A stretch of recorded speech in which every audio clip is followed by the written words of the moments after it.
comment est-ce qu'on rebondit en cas de crise.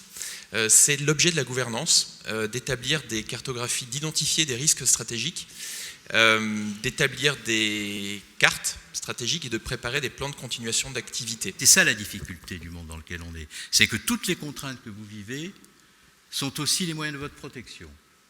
Que tout ce que vous vivez comme un enchevêtrement de procédures extrêmement lourdes est aussi une extraordinaire opportunité de protection des entreprises. Aujourd'hui, en fait, on est dans ce nouveau monde Web3 où le champ des possibles est assez infini, que ce soit avec des noms de domaine Web3, avec des NFT, avec des smart contracts, avec de l'automatisation de transactions avec vos fournisseurs. Les cas d'usage sont multiples.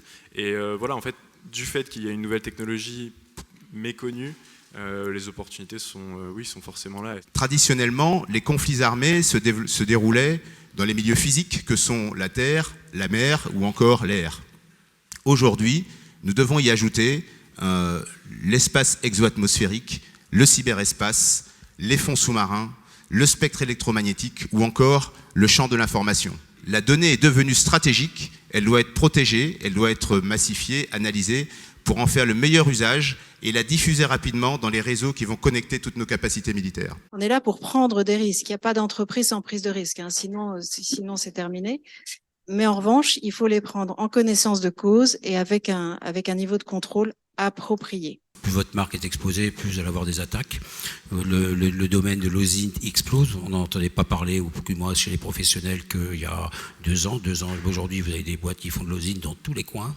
Ça explose. Ça montre bien que cette conflictualité hybride sur Internet se développe extrêmement. Alors, comment s'en protéger ? Il n'y a pas de remarque, il n'y a pas de recette magique. Sinon, faire preuve de prévention, faire preuve de surveillance, regardez ce qu'on dit de vous sur le net, regardez ce qu'on dit de vous dans le dark web, regardez quels sont vos amis, quels sont vos ennemis.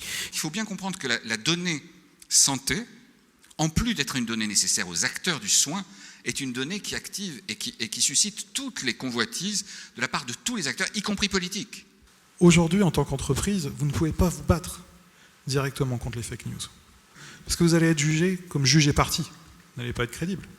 Par contre, les parties prenantes avec lesquelles vous travaillez intelligemment à travers votre silo de communication décentralisé, eux vont pouvoir agir contre ces fake news.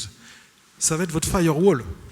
J'ai le besoin irrépressible de parler au monde économique, et de ce point de vue, je ne me suis pas trompé ce soir d'auditoire, du contrat d'emploi pénitentiaire que j'ai mis en place, qui est en œuvre depuis mai de l'année dernière. Il a fallu faire tous les aménagements techniques, bien sûr.